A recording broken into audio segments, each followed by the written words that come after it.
Olá, bem-vindo ao Meditando. Eu sou a Juliana Tamietti e neste vídeo eu vou te guiar até que você caia em um sono profundo e tranquilo, te contando uma história. A história de hoje é uma continuação do primeiro vídeo que eu fiz sobre o sítio do Pica-Pau Amarelo. Nele eu contei 2 histórias e falei sobre os personagens principais. Hoje eu vou contar mais 2 histórias do sítio e falar sobre outros personagens, os personagens secundários. As histórias que eu vou ler hoje são Casamento da Narizinho e o Marquês de Rabicó. Se inscreva no canal, curta o vídeo, deixe um comentário e compartilhe com quem você acha que vai gostar de ouvir essas histórias. Agora sente-se ou deite-se, relaxe o seu corpo e vamos começar.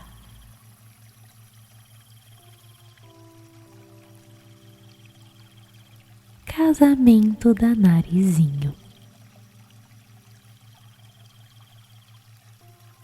O príncipe escamado ficou muito triste depois que Narizinho partiu do reino das águas claras.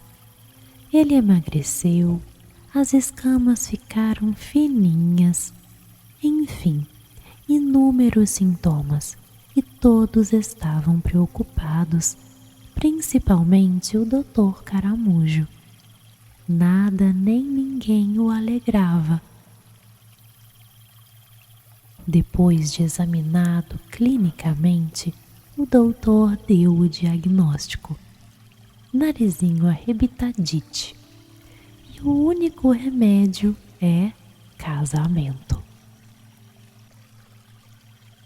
Depois de conversar com a corte, o doutor Caramujo e os demais membros da corte resolveram chamar Dona Lula, escrevente do mar, para enviar uma carta pedindo a mão de Narizinho ao príncipe. A carta deveria ser levada à beira do ribeirão do sítio. Assim que os peixinhos chegaram ao ribeirão com a carta, Pedrinho apareceu para pescar. Estava tão distraído para colocar rapidamente a vara com a isca no ribeirão que nem percebeu que havia uma concha estranha. Imediatamente viu uma carta para Lúcia. Pedrinho saiu correndo com a carta para a prima e assim que ela leu a mensagem com o pedido de casamento, logo disse sim. A resposta chegou ao reino das águas claras. Quando o príncipe leu a resposta, quase desmaiou de tanta felicidade. Apesar de ser a carta mais curta do mundo, com apenas 3 letras e um ponto de exclamação. Sim. Houve grande troca de cartas entre o príncipe escamado e Narizinho. Os peixinhos escoteiros tiveram muito trabalho. Eram presentes para cá, pérolas, e para lá flores, grilinhos, rosquinhas e muito mais. Quando a rosquinha chegou, o príncipe encantou-se tanto que decidiu que ela seria sua coroa real. Chegou o dia da partida para o reino das águas claras. todos prontos com roupas novas. Até Rabicó foi, pois afinal de contas é marido de Emília e não pegaria bem ela aparecer na festa sozinha. Assim que o coche real apareceu, quase todos entraram. Faltava o Marquês, mas entrou rapidamente, pois Pedrinho, já sem paciência, deu uma estilingada na orelha do leitão. O mestre Camarão fez os hipocampos galoparem. O caminho que eles seguiram era deslumbrante.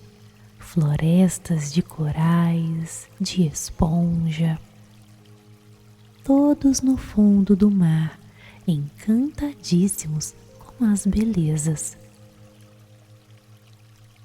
No portal, o príncipe escamado, à espera dos convidados, acomodou-os nos aposentos do palácio para descansarem da viagem, mas não quiseram.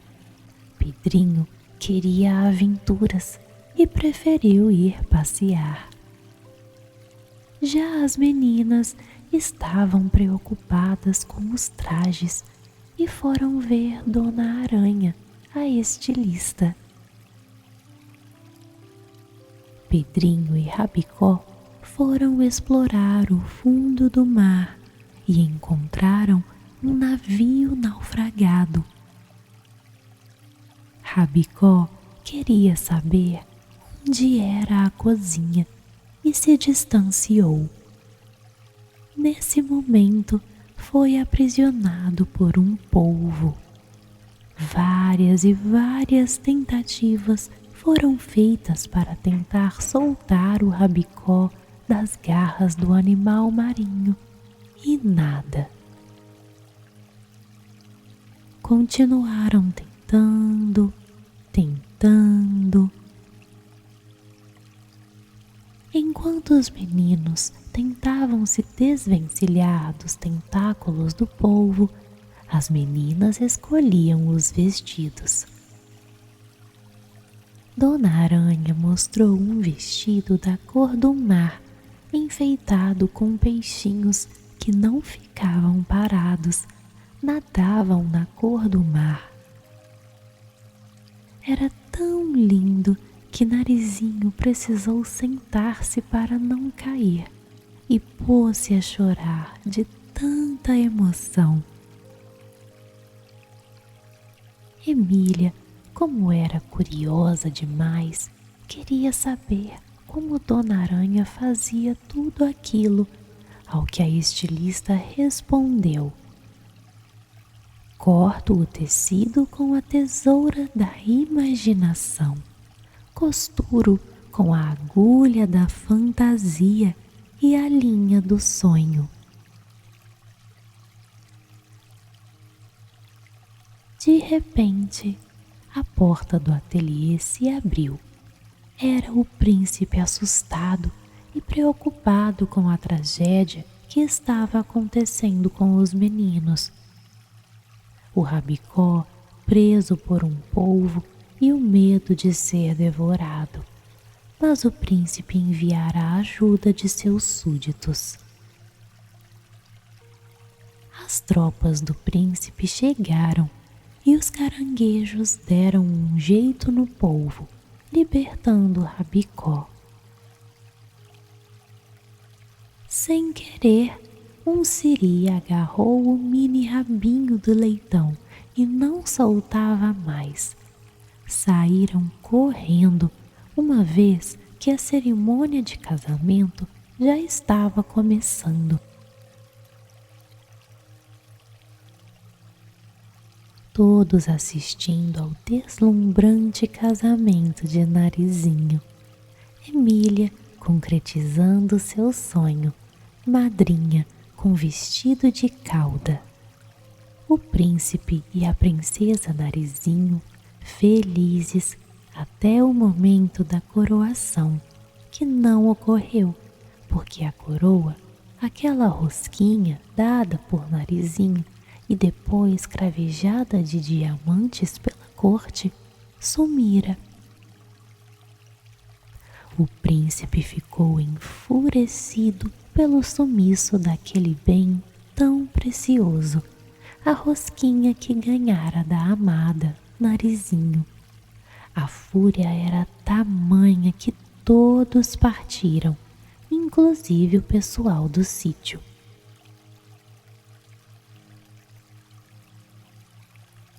Apenas Emília viu como a coroa sumira. O comilão de seu marido não se conteve, devorou a rosquinha com diamantes e assim acabou com toda a festa.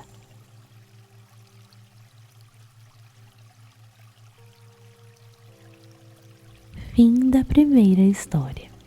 Agora vamos para a próxima. O Marquês de Rabicó.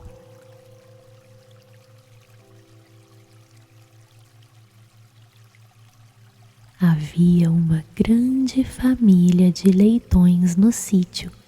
Eram 7 ruivinhos com manchas brancas.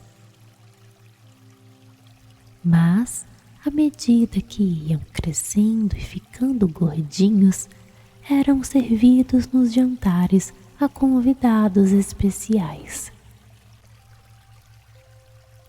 Da irmandade inteira só sobrou o Rabicó. Recebera esse nome porque tinha um rabinho pequeno. Também só sobreviveu porque Narizinho adorava brincar com ele.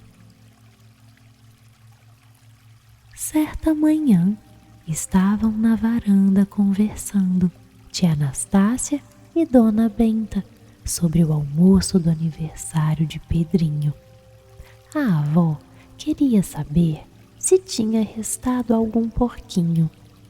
Nastácia comunicou que só o Rabicó e a menina não queria saber de matá-lo. Dona Benta comunicou a tia Anastácia para dar um jeito e matá-lo sem que ela percebesse.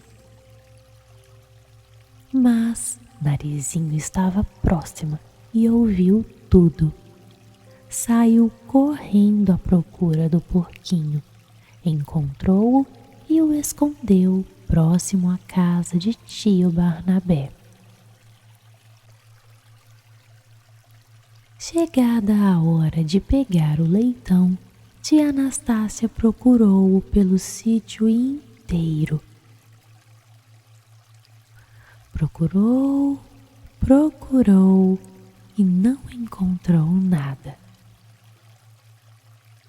Resolveram então preparar uma galinha e deixar o Rabicó para o ano novo. Assim que terminaram o jantar, sem o leitão, Narizinho foi soltar o porquinho. Rabicó chegou rapidamente à porta da cozinha para comer algo, pois estava com fome. Tia Anastácia, intrigada, achou estranho ele ter escapado, mas pensou: não vai escapar no ano novo.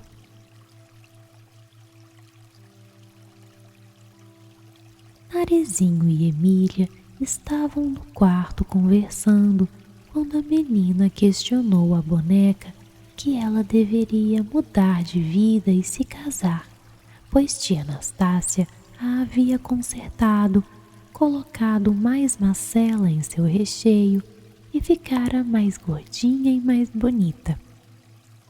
Mas Emília não estava gostando nem um pouco dessa ideia.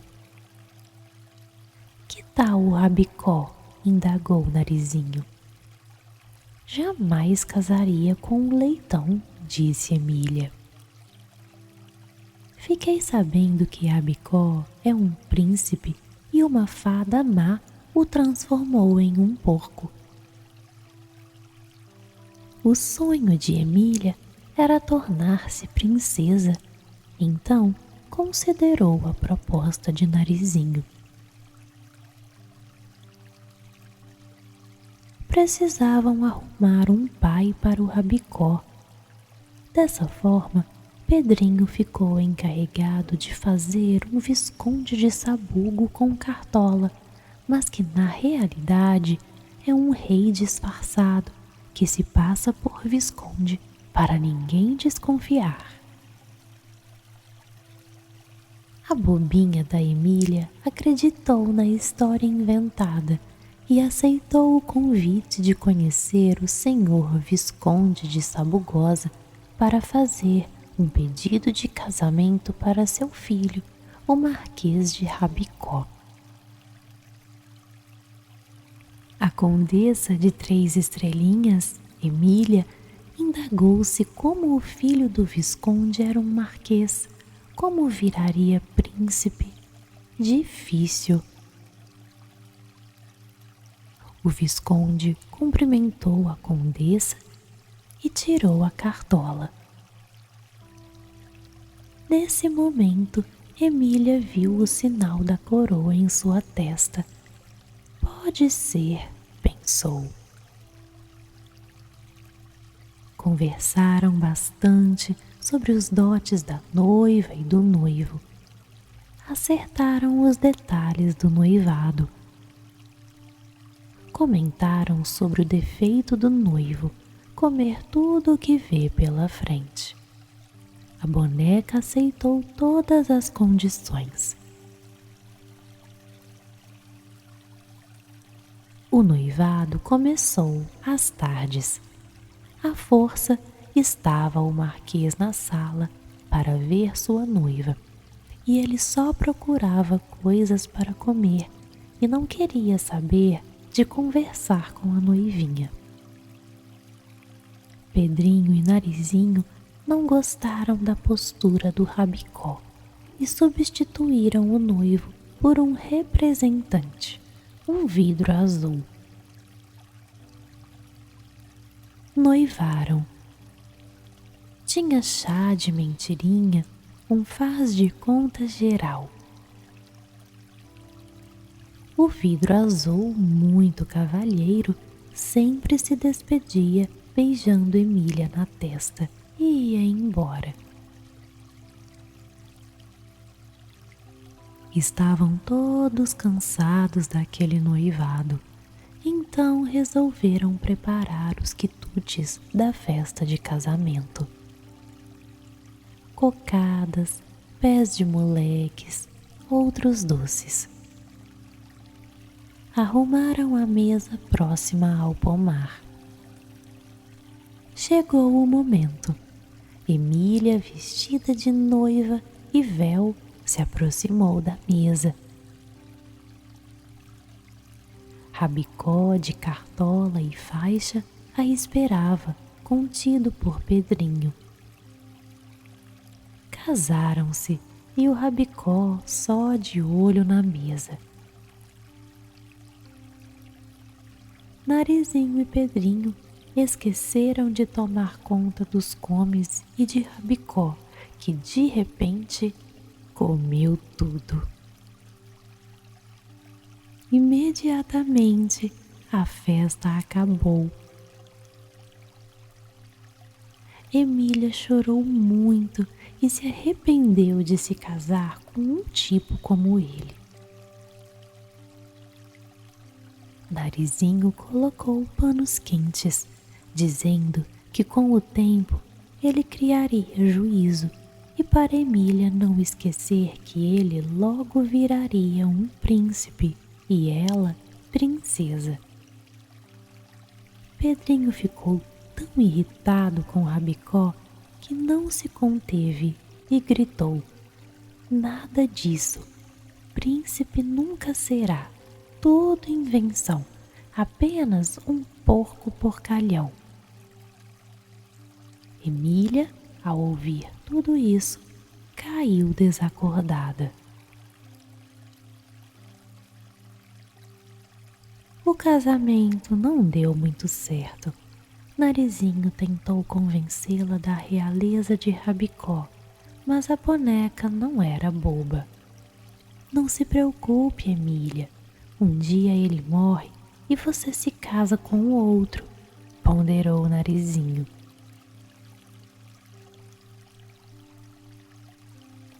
Os dias passaram.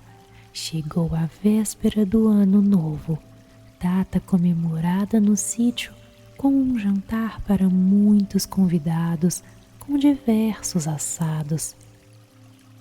Peru, frangos, leitão. Os pratos foram chegando, até que chegou uma travessa com um leitão com ovo cozido na boca e rodelas de limão. As crianças não imaginavam que chegaria um leitão. Ficaram atônitas. Narizinho foi procurar o Rabicó e nada. Pedrinho, não coma esse leitão, é o Rabicó, disse chorando a menina Narizinho. Emília ficou extremamente feliz. Estava viúva. Cantava, ria, os demais chorosos. Mas, de repente, entra na sala o Marquês de Rabicó. Emília não estava acreditando na sua sina. O Marquês, desconfiado de seu fim, encontrou com um leitão na estrada, muito parecido com ele. Então teve a brilhante ideia de convidá-lo a visitar o sítio de Dona Benta, lugar com muita comida. O bobinho foi, encontrou abóboras, comeu-as e depois foi para o forno no lugar do Marquês. Agora, Rabicó na sala, só esperando as sobras do Ano Novo, como se nada tivesse acontecido. E a Emília, com uma raiva danada e toda emburrada.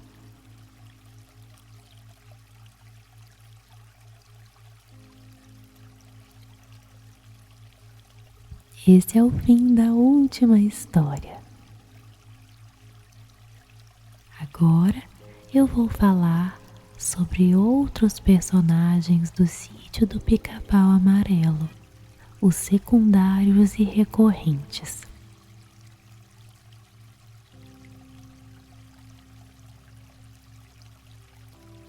Zé Carneiro. O caipira era empregado do coronel Teodorico, mas passou a trabalhar no sítio do Pica-Pau Amarelo como faz-tudo. É atrapalhado, medroso e às vezes adora fazer corpo mole no serviço. Dorme no celeiro, está sempre de prosa com tio Barnabé e Malas Artes Garnizé, seus melhores amigos.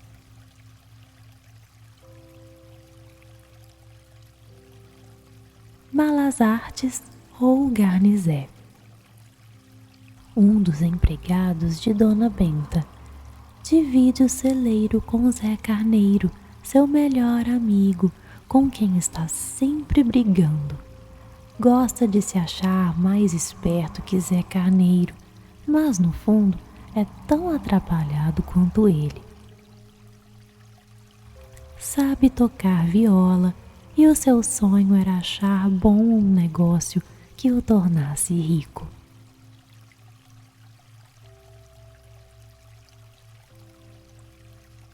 Marquês de Rabicó. Comilão de marca maior. Rabicó é o animal de estimação da Narizinho. Leitão guloso e covarde, ele está sempre atrás de comida, mas morre de medo da tia Anastácia, que não vê a hora de colocá-lo na panela.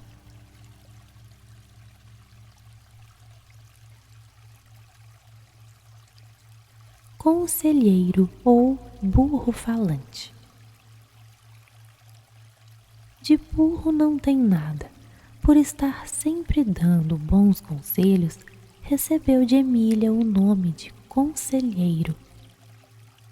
Extremamente educado e inteligente, gosta de ficar no quintal conversando com Quindim. Vive as aventuras ao lado de Pedrinho, Emília e Narizinho.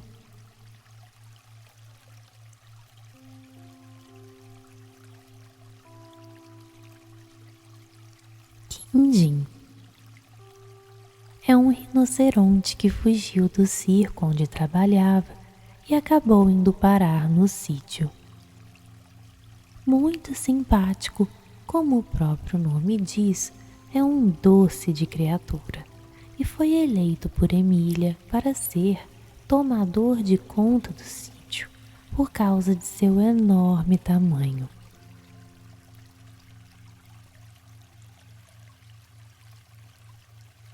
Coronel Teodorico é o coronel do Arraial dos Tucanos e compadre de Dona Benta. Ele tem 2 netos que adora, Angico e Zequinha.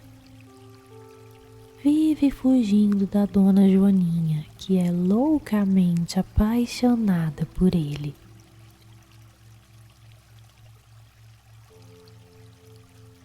Candoca é a filha mais nova do coronel Teodorico. Egocêntrica e patricinha, ela gosta sempre de brigar com o pai. Mora na capital e odeia a roça.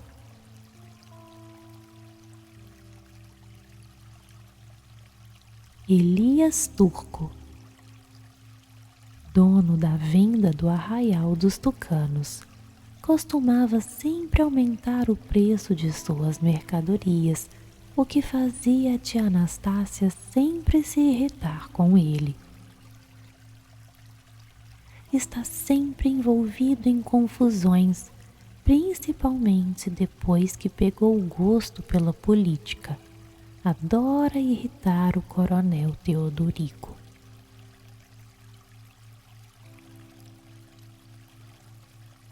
Iara é a mãe d'água, uma espécie de sereia protetora do riacho. Muito vaidosa, não aceita que ninguém de beleza superior ronde seu território. Tem mania de transformar homens em pedra para enfeitar seu habitat.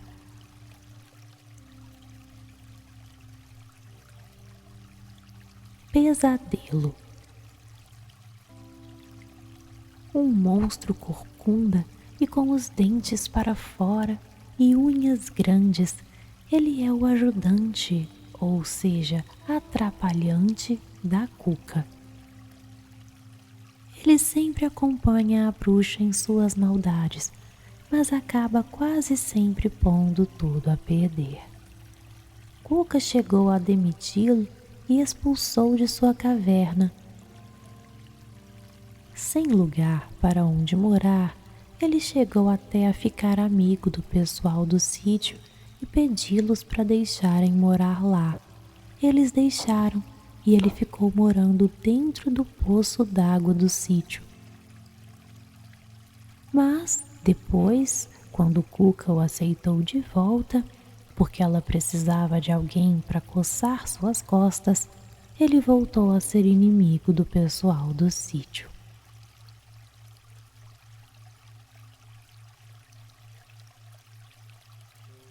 Príncipe Escamado. O príncipe do reino das águas claras é um peixe e quase se casou com Narizinho, mas, no meio da cerimônia, Rabicó comeu a rosquinha que lhe serviria de coroa.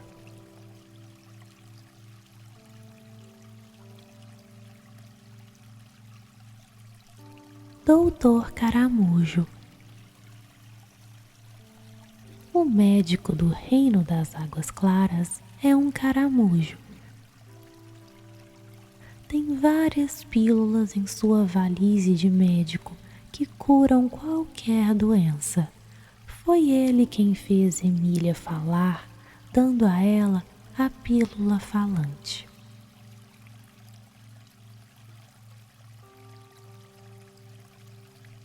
Major agarra e não larga mais.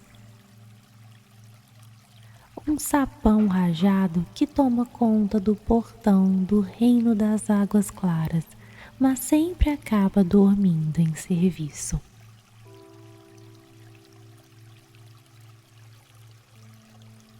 Dona Aranha, a costureira do reino das águas claras. Ela é uma aranha. Foi ela quem fez o vestido de casamento de Narizinho e que também fez os vestidos para o casamento de algumas princesas dos contos de fada.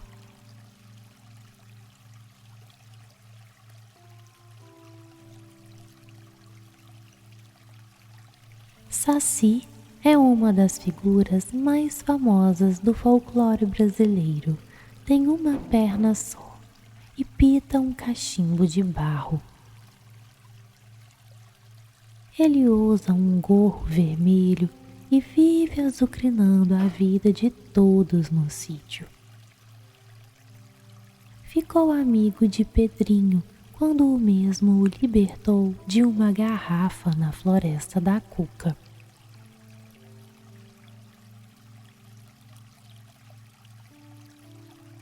Tio Barnabé, humilde e boa gente, toma conta do sítio. É um velho que sabe de todos os mistérios do mato. Cuida das galinhas e da vaca mocha. Está sempre fumando um cachimbo que o Saci adora esconder. Tem uma queda secreta pela tia Anastácia.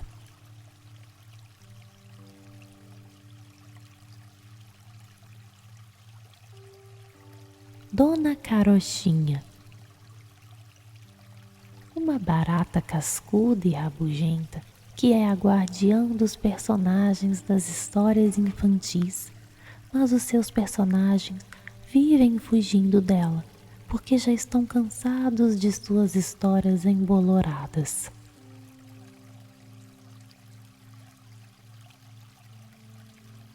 Besouros Casca e Cascadura. Eles são os besouros espiões da Emília, que obedecem todas as ordens da bonequinha e sempre a mantêm informada de tudo o que acontece no sítio.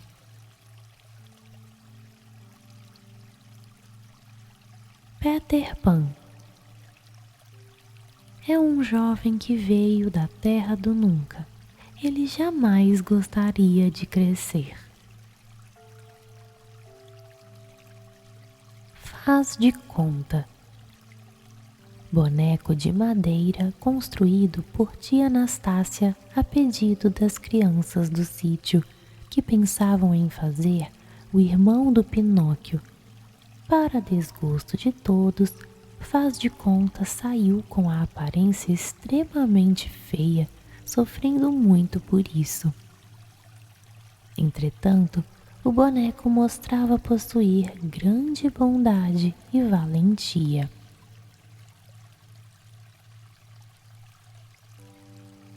Cleo era locutora de um programa na rádio. Fugiu e foi para o sítio de Dona Benta por causa das maldades de sua madrasta. Sofre com a morte dos pais. Meio a meio. Potrinho de centauro que foi capturado por Hércules em Os 12 Trabalhos de Hércules. Acabou tornando-se amigo do herói grego e de Emília, Pedrinho e Visconde, que o levaram depois para morar no sítio de Dona Benta. Antonica. Ela é a mãe de Pedrinho, tia de Narizinho, e filha de Dona Benta. Ela é uma professora e já deu aula para Pedrinho e Narizinho na escola do Arraial dos Tucanos. Morcego espião é o espião da Cuca. João da Luz, menino pobre e órfão que se apaixonou por Cléo e ficou com ela. A Cuca o enfeitiçou com o encanto do lobisomem, mas no final se salvou.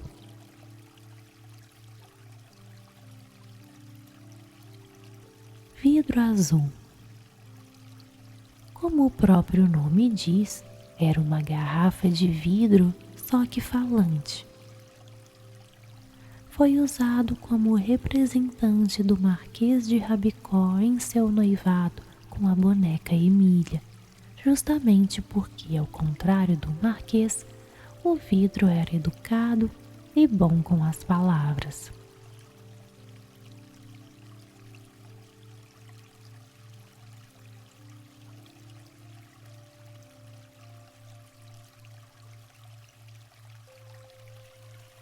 Agora você pode relaxar, dormir e descansar.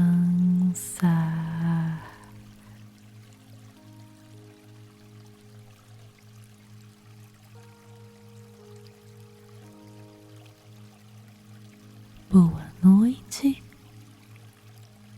e bons sonhos.